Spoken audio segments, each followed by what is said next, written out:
नमस्कार, इंडिया बोले में आपका स्वागत है। मैं हूं अनुराग दीक्षित। संयुक्त राष्ट्र के मुताबिक पूरी दुनिया में इस साल 20 लाख से ज्यादा लोग शरणार्थी बनने को मजबूर हुए हैं। शरणार्थियों के संकट ने पूरे यूरोप में न सिर्फ आर्थिक संकट पैदा किया है बल्कि सामाजिक और राजनीतिक दिक्कतें भी बढ़ा दी हैं। शरणार्थियों के बीच छिपकर आतंकवादियों के घुसने का खतरा अलग से।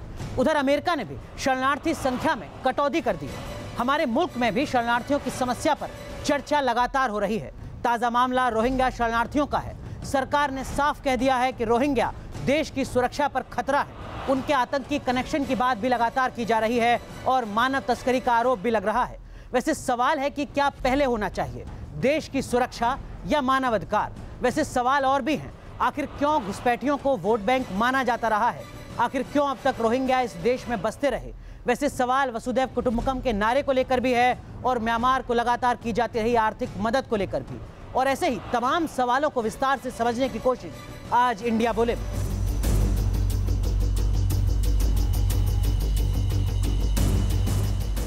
और इस महत्वपूर्ण विषय पर बात करने के लिए हमारे साथ खास मेहमान जुड़ रहे हैं। हमारे साथ हैं मौलाना अतहर हुसैन देहलवी साहब, आप धर्म गुरु हैं। हमारे साथ जुड़ रहे हैं मौलाना अब्दुल हामिद नुमानी साहब, आप राष्ट्रीय सचिव हैं ऑल इंडिया यूनाइटेड मुस्लिम मोर्चा के। हमारे साथ जुड़ रहे हैं रिटायर्ड एडीजी पीके मिश्रा साहब, आप बीएसएफ में रह चुके हैं, रक्षा मामलों के जानकार। हमारे साथ विजय शंकर तिवारी साहब जुड़ रहे हैं, आप बीएचपी के प्रवक्ता हैं। राजेश शर्मा साहब भारतीय जनता पार्टी के वरिष्ठ नेता हैं, वो भी हमारे साथ जुड़ रहे हैं। अमन पवार हैं कांग्रेस पार्टी के प्रवक्ता, पवार साहब भी हमारे साथ जुड़ रहे हैं। और हमारे साथ जुड़ रहे हैं मोहम्मद सलीमुल्लाह, आप शरणार्थी हैं, रोहिंग्या शरणार्थी। और चर्चा की शुरुआत करें उससे पहले आपको बता दें कि इन तमाम खास मेहमानों से सवाल करने के लिए हमारे साथ युवा पीढ़ी भी मौजूद है, जिनके कुछ सवाल रहेंगे इन तमाम खास मेहमानों से। और सवाल और जवाब के क्रम को आगे बढ़ाएं उससे पहले इसी मुद्दे से जुड़ी ये रिपोर्ट देखते हैं। म्यांमार, बांग्लादेश, भारत, इन तीनों देशों में रोहिंग्या शरणार्थियों के मसले पर संग्राम। रोहिंग्या लगातार अपने मुल्क म्यांमार से पलायन कर रहे हैं और पड़ोसी मुल्कों की मुश्किल बढ़ती जा रही है। भारत में रोहिंग्या शरणार्थियों की तादाद 40,000 के ऊपर जा चुकी है। बांग्लादेश में सबसे ज्यादा 5 लाख रोहिंग्या शरणार्थी हैं। मलेशिया में 1.5 लाख से ज्यादा, इंडोनेशिया, थाईलैंड में 50,000 से ज्यादा रोहिंग्या शरणार्थी हैं। भारत में रोहिंग्या शरणार्थियों का मसला कितना गंभीर हो चुका है, सुप्रीम कोर्ट में दायर हलफनामे से समझा जा सकता है। 18 सितंबर को सरकार की तरफ से सुप्रीम कोर्ट में हलफनामा दाखिल किया गया। सरकार का कहना है कि रोहिंग्या शरणार्थी देश की सुरक्षा के लिए खतरा हैं। सरकार रोहिंग्या शरणार्थियों को वापस म्यांमार भेजना चाहती है, लेकिन ये काम कैसे पूरा होगा, ये बड़ा सवाल है। Team news nation. और चर्चा की शुरुआत करते हैं और सबसे पहला सवाल राजेश शर्मा साहब आपसे। रोहिंग्या को आप किस तरीके से देखते हैं, शरणार्थी या घुसपैठिया? रोहिंग्या को घुसपैठिए माने जाते हैं। शरणार्थी, इल्लीगल शरणार्थी हरदम ही ये माना जाता है कि वो घुसपैठिए हैं। मैं आपको बताऊंगा कि भारतीय जनता पार्टी एक जिम्मेवार पार्टी है, देशभक्त पार्टी है, राष्ट्रवादी पार्टी है, मायने रख सकते हैं। लेकिन विजय शंकर तिवारी साहब, उनके लिए सर्वोपरि। विजय शंकर तिवारी साहब, अगर वो घुसपैठिए हैं तो सवाल ये कि घुसपैठ हो कैसे रही थी? कहीं न कहीं कमजोरी रही है। और उस सीमा की कमजोरी कारण ये रोहिंग्याज भारत में आए हैं। लेकिन अनुराग जी, ये देखने की बात है कि जिन रोहिंग्याज को मुस्लिम देश लेने के लिए तैयार नहीं है, जिनका करेक्टर सबके सामने पहले से सबको पता है कि ये जिस थाली में खाते हैं उसी में छेद कर देते हैं, जहाँ पलते हैं जो इनको बढ़ाता है उसी को मारते हैं, ऐसे रोहिंग्याज को भारत में रखना बहुत बड़ी गलती है। और जो लोग उनका मानवाधिकार की बात करते हैं, मुझे लगता है कि यहाँ पर तो बहुत कई बार यानी बदमाशों के तो मानवाधिकार हो जाते हैं, लेकिन जो पुलिस के लोग जो सुरक्षा करते हैं उनके मानवाधिकार की कोई बात नहीं करता। अमन पवार साहब, पार्टी का स्टैंड क्या है मौजूदा स्थिति में? बिल्कुल, इस पर कोई भी दोहराया नहीं हो सकता कि जो देश के रिसोर्सेज हैं उस पे सिर्फ देश की जनता का हक है। रोहिंग्यास को कैसे डिपोर्ट करना है, या म्यांमार भेजना है या बांग्लादेश भेजना है, वो आज की जो सरकार है उसको फैसला लेना है। और इसलिए मैं भारतीय जनता पार्टी से पूछना चाहता हूं, सरकार के साथ है, आप करें डिपोर्ट करिए सारे रोहिंग्यास को। अभी नरेंद्र मोदी म्यांमार गए थे, वहां पर म्यांमार की सरकार के साथ इन्होंने क्यों नहीं फैसला डिसीजन लिया? आपने क्यों नहीं डिसीजन लिया? एक लाइन अगर क्या और क्या कोशिश कीजिएगा कि अगर मगर खत्म हो जाए। बिल्कुल बिल्कुल, आप कोशिश कीजिएगा कि अगर मगर खत्म हो जाए। खिलवाड़ करिए, अगर मत करिए, ऐसे कोई बात नहीं करना होता है। आप जाना है तो जाना है। नरेंद्र मोदी ने फैसला क्यों नहीं लिया म्यांमार जाके? नरेंद्र मोदी नहीं, रोहिंग्यास के बारे में अगर की बात करते हैं 40,000 नहीं, अगर से देश चलेगा क्या? अगर से देश नहीं चलेगा, एक लाइन लेनी पड़ेगी। सरकार आपने फैसला क्यों नहीं लिया? साहब आप तो स्पष्ट है ना, पवार साहब आप तो स्पष्ट है, भारतीय जनता पार्टी ने क्यों नहीं? तिवारी जी एक एक करके, पवार साहब आप तो स्पष्ट है ना, आप कह रहे हैं कि पार्टी कहती है कि सारे रोहिंग्या वापस जाने चाहिए, ये तो स्पष्ट है ना, इसमें कोई अगर मगर नहीं है। ये सरकार को फैसला लेना है। नहीं, आप क्या सोचते हैं पार्टी का स्टैंड क्या है? लेना चाहिए पार्टी का स्टैंड, सर मैं पार्टी का स्टैंड पूछ रहा हूं। हमारा स्टैंड ये है कि कल नरेंद्र मोदी इनको ट्रेन भर के बेशक वापस भेज दे। भेज दे क्यों नहीं रहे हैं? ये नहीं बताएंगे, वो अलग बात क्यों नहीं रहे हैं? भेज देंगे, आप ये करेंगे सिर्फ जब भी चुनाव आता है, आज गुजरात का चुनाव है तो रोहिंग्या का मुसला उठा दिया। मौलाना दहलवी साहब, जो पार्टी सत्ता में है वो शरणार्थी मानने को तैयार नहीं है, वो कहती है घुसपैठिए है। ऐसे में आगे की तस्वीर आपको क्या नजर आती जी? अगर हम अखंड भारत की बात करते हैं तो अखंड भारत तो कंधार से शुरू होता है और यंगून तक शुरू हो जाता है। तो अगर वो अखंड भारत है तो उनको अखंड भारत के समझ के अपने साथ रख लीजिए। अगर मान लीजिए वो डिपोर्ट करना है तो आप डिपोर्ट तब करिए, मैं कहता हूँ बिल्कुल डिपोर्ट होना चाहिए, लेकिन साथ साथ आप म्यांमार गए, आपने कोई चर्चा की, आपने कहा हम इनको किस तरीके से भेजेंगे। यकीनी तौर से सरकार कहीं ना कहीं इस मुद्दे पर, वो संगठन भी, क्या मुसलमानों को पूरी सियासत हो रही है। ठीक है, केवल राजनीति हो रही है। बिल्कुल के बीच नूरानी साहब आपसे समझना चाहूंगा इस मुद्दे को, पहली चीज क्या होनी चाहिए, देश की आंतरिक सुरक्षा या हम कहें कि शरणार्थियों को जगह दो? देखिए, मानवीय और आंतरिक सुरक्षा जो है वो सर्वोपरि है, लेकिन यह है कि ये जो है इस आधार पे जो है, एक जो है संदेह के आधार पे, जैसे सुप्रीम कोर्ट ने कहा है कि आप इसको जो है भावुक मुद्दा बना के फिर जो उसको सामने लाते हैं और उसमें वास्तविकता जो है वो कम नजर आती है। तो अगर आप जो है दोहरे मापदंड न अपनाएं और आपको जो है बिल्कुल सबके साथ जो है एक तरह जो है आपको बर्ताव सुलूक करना चाहिए। नुमानी साहब, मामला केवल धर्म का नहीं है, तो जो है क्योंकि दहलवी साहब ने अफगानिस्तान के मुसलमानों का तो जिक्र किया ही, बताया कि वो शरण ले रहे हैं, उनका जिक्र नहीं हो रहा है। यहाँ पर टेरर कनेक्शन की बात है। रक्षा विशेषज्ञ अनुराग तमिल वालों का तो यह था कि देश के प्रधानमंत्री मारा गया, पीके मिश्रा तो सामने देश का प्रधानमंत्री मारा गया। आप रक्षा विशेषज्ञ हैं, जिन रोहिंग्यास की हम बात कर रहे हैं, क्या आपको लगता है कि यही सबसे बड़ी चुनौती है? यही सबसे बड़ी चुनौती है कि वो आंतरिक सुरक्षा पर खतरा है, और क्या इसीलिए सरकार उनके भारत में रहने का विरोध कर रही है? आपके पास एजेंसी है, सब कुछ है, तो आप चिन्हित करके उसको उठा के फेंक दो। बिल्कुल, ये रातों रात तो नहीं हो सकता। पीके मिश्रा साहब, क्या आंतरिक सुरक्षा, नुमानी साहब सुन लेते हैं, पीके मिश्रा, आंतरिक सुरक्षा के लिए बड़ी चुनौती है रोहिंग्या क्या? मैंने इन रोहिंग्या के बारे में बताना चाहता हूं कि मैंने अभी जो है टेकनाफ एरिया जा चुका हूं, उखिया में जो कॉक्स बाजार में अभी कैंप है वहां पर भी मैं जा चुका हूं। वहां पर हमने पूरा देखा हुआ है कि MIM जो हाफिज सईद के जो नया पॉलिटिकल पार्टी MIM, उन्होंने वहां पर रोहिंग्या को मदद देने के लिए टेकनाफ में बहुत उनके लोग आ गए हैं और उनको खाना वगैरह सभी देते रहते हैं। लेकिन इससे पता लगता है कि इनका जो है रिक्रूटमेंट, क्योंकि हम ये नहीं बताते कि रोहिंग्या जो आए हैं वो हिंदू भी आए हैं, मुस्लिम भी आए हैं, लेकिन और सब मिलिटेंट्स नहीं है, लेकिन जी इन लोगों का जो है AQIS, अल कायदा इंडियन सब कंटिनेंट और ISI और ISIS के जो नुमाइंदा है, क्योंकि इनके पास कोई साधन नहीं है, उनके साथ कांटेक्ट में आ चुके हैं और हमारे साथ मोहम्मद करेंगे। मिश्रा साहब हमारे साथ मोहम्मद सलीमुल्लाह साहब हैं, आप खुद शरणार्थी हैं, रोहिंग्या से यहाँ हैं। सलीमुल्लाह साहब, आपसे समझने की कोशिश करूंगा, यहाँ पर जो चर्चा हो रही है उसमें एक दबाव है आप लोगों के ऊपर कि वापस आप अपने मुल्क जाइए, क्यों नहीं जाना चाहते आप वापस अपने मुल्क? देखिए सर, वहाँ पे जो हालात है अभी, जो वहाँ की हालात है, बिल्कुल 50,000 के ऊपर लोग जो है 25 तारीख से मार दिया गया है, 5 लाख के ऊपर जो है लोग बांग्लादेश आ चुका है, और हम लोग 2012 में निकल के आए थे, उसी टाइम भी यही हालात थे, और अभी जब हम वहाँ जाएंगे तो हमें मार देंगे वहाँ पे। अमन पवार आप कुछ कहना चाह रहे हैं? कुछ देर के लिए रुकना है, लेकिन बहुत संक्षेप में पवार साहब अपनी बात जी ने कहा कि किस तरीके से रोहिंग्यास जो हैं वो एक देश की नेशनल सिक्योरिटी के लिए खतरा बन गए हैं, बल्कि इनके जो बयान है इसके एकदम विरुद्ध जो भारतीय जनता पार्टी के मुख्यमंत्री हैं, जम्मू कश्मीर की मुख्यमंत्री हैं महबूबा जी, उन्होंने कहा, महबूबा मुफ्ती जी ने, कि इनसे कोई खतरा नहीं है जम्मू एंड कश्मीर में। दूसरी चीज, पिछले 3.5 साल में आप ही की तरह एक बड़ी क्रेडिबल पब्लिकेशन ने, एक न्यूज़पेपर ने ये बताया था अभी कुछ दिन पहले कि 40,000 जो रोहिंग्या इंडिया में हैं उसमें से 3,500 का रजिस्ट्रेशन पिछले 3.5 साल में नरेंद्र मोदी की गवर्नमेंट में हुआ है। भारतीय जनता पार्टी जवाब दे इसमें, इनकी मुख्यमंत्री ऐसी कॉन्ट्रडिक्टरी राजेश शर्मा साहब, ये विरोधाभास क्यों? एक तरफ आप परमिट जारी कर रहे हैं, आपके मुख्यमंत्री कह रहे हैं हरी झंडी दे रहे हैं, और दूसरी तरफ आप कह रहे हैं कि वापस जाओ। एक सबसे पहली चीज मैं बताना चाहूंगा, भारतीय जनता पार्टी की नहीं, एनडीए की मुख्यमंत्री है, इतना कम से कम पता होना चाहिए हमारे प्रवक्ता भाई को। मैं क्लियर कर रहा हूं, आप बीच में ना बोले, आप बीच में ना बोले, मैं जब बोल रहा हूं आप बीच में ना बोले। तीसरी चीज, मैं यहाँ बैठे हुए दो भाइयों को दो चीज पूछना चाहूंगा, एक दरभंगा के मौलाना ने और दूसरे बंगाल के मौलाना ने, और ऐसे कई मौलानाओं ने ऐसी बातें करी है कि इस देश का निस्तनाबूद कर देंगे अगर ये लोग रोहिंग्या को बाहर भेजेंगे। क्या इनके मौलानाओं ने उसके अगेंस्ट कोई एक्शन लेने की बात करी है?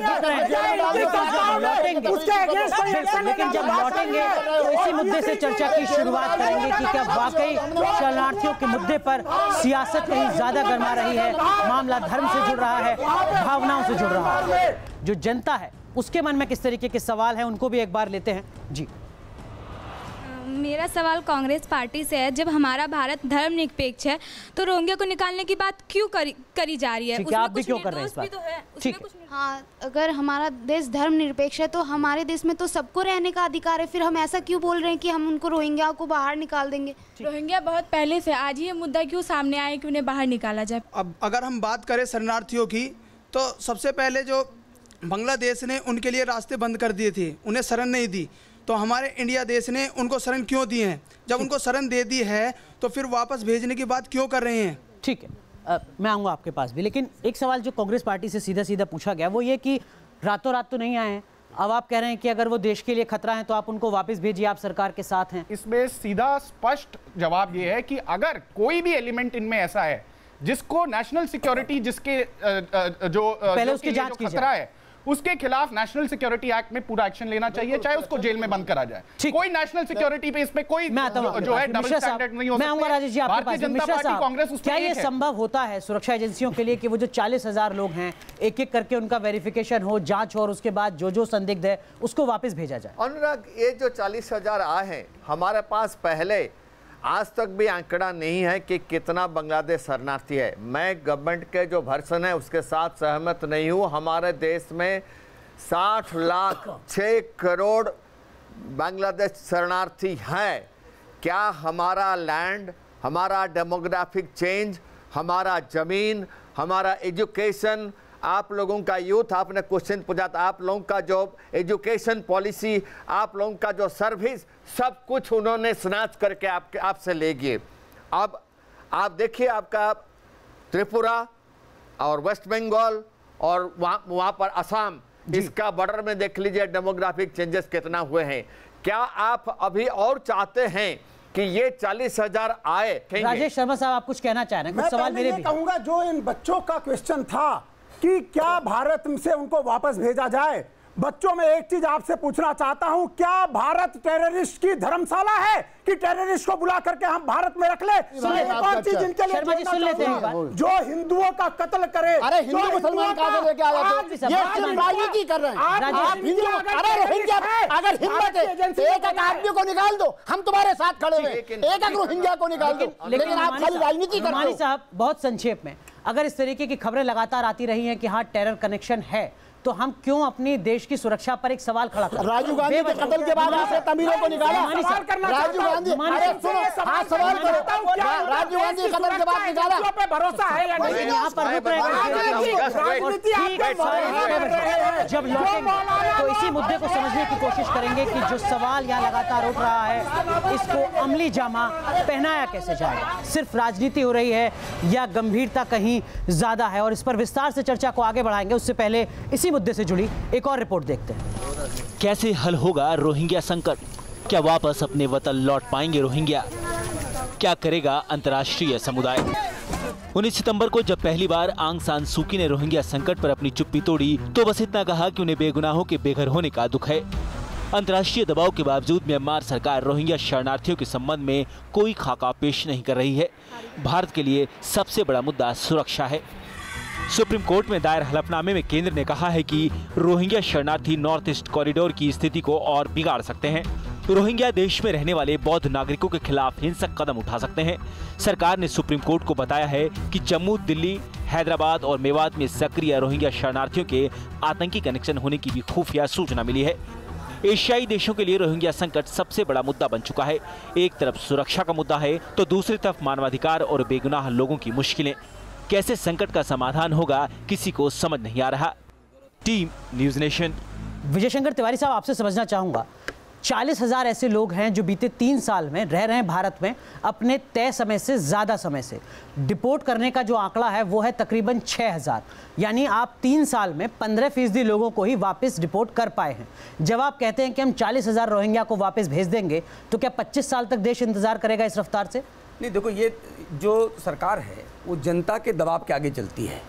जनता का जितना बड़ा दबाव होगा सरकार उतनी जल्दी करेगी, इसलिए जनता का जवाब बहुत ज़रूरी है। एक बहुत महत्वपूर्ण बात अभी बहुत देर से चल रही है कि रेफ्यूजीज़ और घुसपैठिया जी, तो ये बात ध्यान करने की कि रेफ्यूजीज़ कहते हैं जो कहीं ना कहीं अनुमति से आए होते हैं, और घुसपैठिए कहते हैं जो चोरी से आए होते हैं, जो इस प्रकार आए होते हैं। और एक बहुत बड़ी बात कर रहे हैं कि ये जो हिंदू लोग आते हैं ये उनको क्यों बसाते हैं, रोहिंग्या को क्यों नहीं बसा सकते?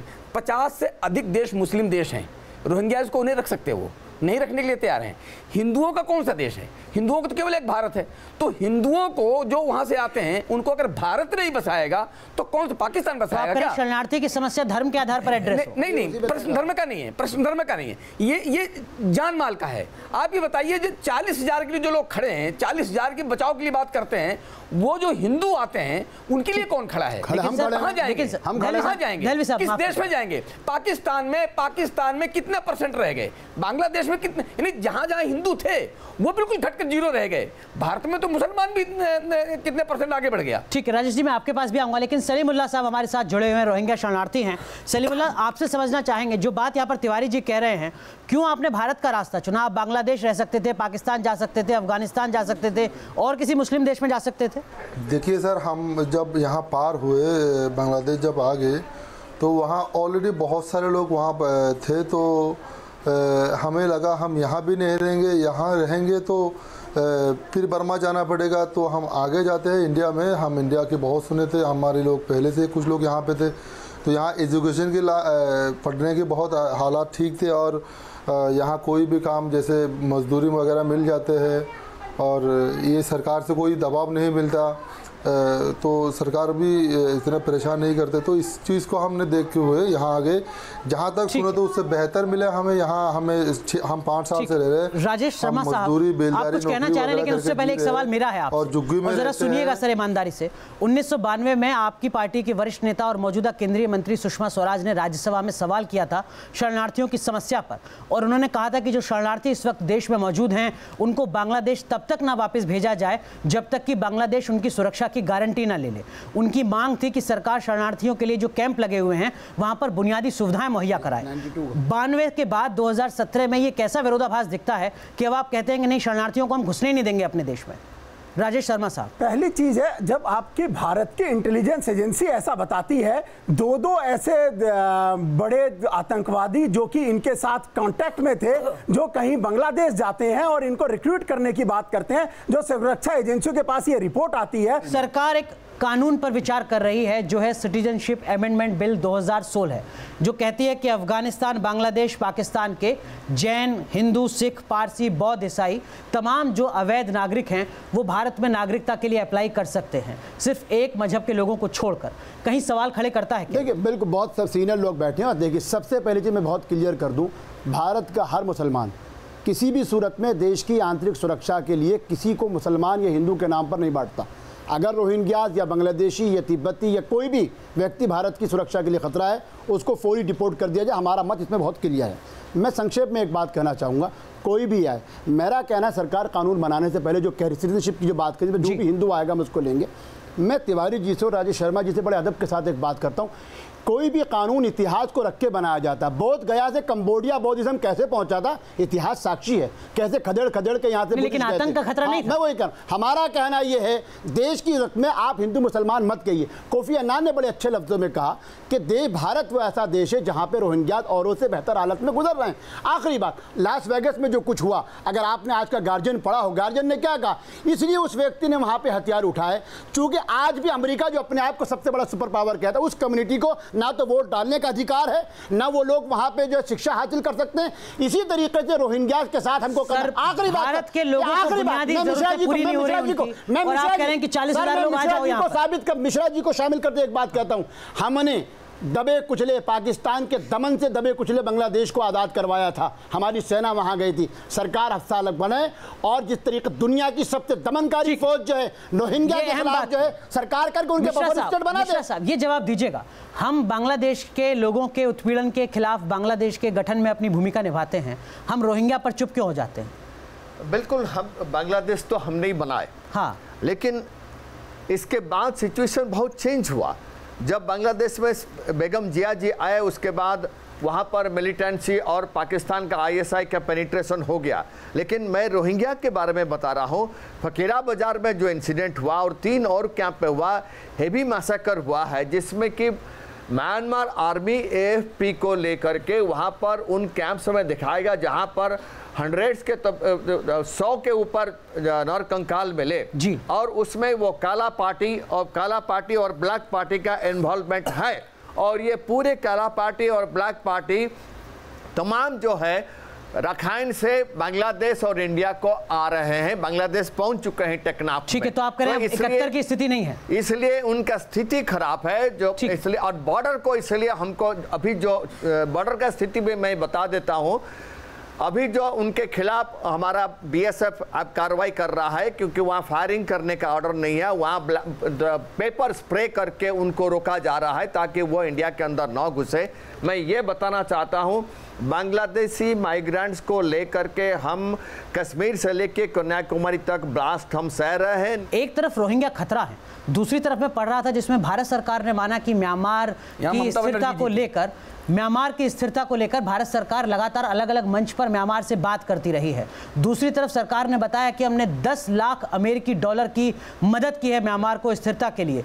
तीसरी तरफ सरकार ने बताया कि हमने राखिन, उसी प्रांत में जहां से रोहिंग्या आते हैं, वहां पर 10 स्कूल भी खुलवाए हैं। ये एक ऐसा विरोधाभास कि जिसको आप आतंकी मानते हैं उसके लिए स्कूल भी खुलवा रहे हैं, 10 लाख डॉलर की मदद भी दे रहे हैं। एक ये विरोधाभास नहीं है, ये पता चलना चाहिए कि ये भारत के लोग हैं, भारत की संस्कृति है, भारत संवेदनशील है, भारत बच्चों की पढ़ाई चाहता है, भारत बच्चों की अच्छी जिंदगी चाहता है। पर ये सब चीजों के साथ में कभी भी वो अपनी आंतरिक सुरक्षा या टेररिस्ट का साथ नहीं दे सकता। ये भारत के जो लोग हैं उनका खून जमीनों में बहा दिया जाए, इसमें कोई अगर साथ दे तो आप स्कूल खुलवाएंगे आतंकियों के लिए? उनको बाहर आतंकियों के लिए स्कूल खुलवाएंगे, यहाँ से भेजेंगे। शर्मा साहब, आतंकियों के लिए स्कूल खुलवाएंगे? वहाँ पे आतंकवादी, वहाँ के नहीं, यहाँ पे जो आ चुके हैं, जो आतंकवादियों के कांटेक्ट में आए हैं, उसके बाद में ये विरोधाभास तो नहीं है ना? और दूसरी चीज आपको बताऊंगा, कांग्रेस पार्टी की सरकार ने 2012 में इन रोहिंग्याओं को अलाउ किया था, और उस टाइम बिहार के बाद माता गायब हो गई, बिहार चुनाव के बाद मैं आपके पास आऊंगा, लेकिन जो युवा पीढ़ी है उसके मन में भी बहुत सारे सवाल और सवालों को भी एक बार लेते हैं। अरे बांग्लादेश से कितने अच्छे संबंध, युवा पीढ़ी क्या कुछ सोच रही है, मैं पहुंच आता हूँ। आप ही के लिए ढेरों सवाल, दहलवी साहब एक बार सुन लेते हैं एक एक करके, सवाल बहुत ज्यादा। यहाँ पे अगर हम अपने कॉलेज या किसी भी क्लासरूम में देखें, कोई बाहर का अगर बच्चा आ जाए, कम से कम 10 बच्चे ही आ जाएं, तो फिर कंपटीशन हम वहाँ पे फेस करते हैं। और अगर 40,000 लोगों की यहाँ पे इनकमिंग की बात कर रहे हैं तो वहाँ पे कंपटीशन बहुत है और वहाँ पे हमारे रिसोर्सेज बहुत जा रहे हैं। तो इस बात की मैं बार में आपसे पूछना चाहता हूँ, 2 मत क्यों है, क्यों उनको भेज दिया जा, क्यों नहीं इनको भेज दिया जा रहा है, क्यों सवाल विचार। ठीक है, लेकिन यहाँ पर एक और तस्वीर मैं आपको दिखाता हूँ। हमारे साथ वो परिवार भी हैं, वो लोग भी हैं जो पाकिस्तान से भारत आए हैं और भारत में नागरिकता मिली है। क्यों साहब आपने ये फैसला किया कि आपको पाकिस्तान? पहले तो हम पाकिस्तान से नहीं हैं, हम हिंदू हैं, इसलिए हम हिंदुस्तानी हैं। और पाकिस्तान जिन्होंने मांगा था और जिसने बनाया था वो पाकिस्तानी है। हमारे बाप दादाओं ने, हिंदू ने, किसी ने भी बंटवारा नहीं चाहा था। सबसे पहले तो मैं मानता ही नहीं हूँ कि मैं पाकिस्तानी हूँ, मैं हिंदुस्तानी हूँ। ये धरती मेरी माँ है और मेरी माँ से कोई मुझे अलग नहीं कर सकता। यहाँ नागरिकता लेने में कोई समस्या किसी तरीके की हुई आपको सरकार के स्तर पे, या पूरा सपोर्ट था सरकार के स्तर पे? नहीं, सरकार का सपोर्ट नहीं, हम तो वीज़ा और पासपोर्ट से वहाँ से आए हैं। हमारे माँ बाप ने ये सिखाया है कि भारत माता तुम्हारी माँ है, इसका कोई भी कानून आप लोगों को नहीं तोड़ना है। आपको वीज़ा बढ़वा के रहना है। हम वीज़ा बढ़वा के 5 साल से यहाँ रह रहे हैं और भारत सरकार से जो इससे भी भारत सरकार हमें नागरिकता देगी तो हम घुसपैठिए नहीं है, हमें घुसपैठियों के साथ मत मिलाओ। जो घुसपैठिए हैं उनको देखो, हम घुसपैठिए नहीं है। सबसे पहले तो हम पाकिस्तानी नहीं है, हम हिंदुस्तानी है। जी, ये एक बुनियादी बात है और ये एक अलग तस्वीर भी है रोहिंग्या की जब हम बात करें। आप कुछ कहना चाह रहे हैं? सर, बीजेपी से मेरा सवाल है कि जैसे कभी भी कोई भी मुद्दे पे अगर कोई भी मौलाना अगर कोई भी कमेंट करता है तो आप कहते हैं कि वो पॉलिटिक्स खेल रहा है, तो हर बार आप जब इलेक्शन आता है तो ऐसे सेंसिटिव मामले को उठा के क्या आप पॉलिटिक्स नहीं खेलते हैं? ठीक है, चुनाव के वक्त ही क्यों आपको इस तरीके के मुद्दे याद आते हैं? कुछ देर के लिए यहाँ पर रुकना होगा शर्मा जी, लेकिन जब लौटेंगे तो आपसे भी सवाल है और पवार साहब से भी सवाल है और समाधान क्या है इस समस्या का ये भी जानने की कोशिश करेंगे। तुरंत हाजिर होते हैं।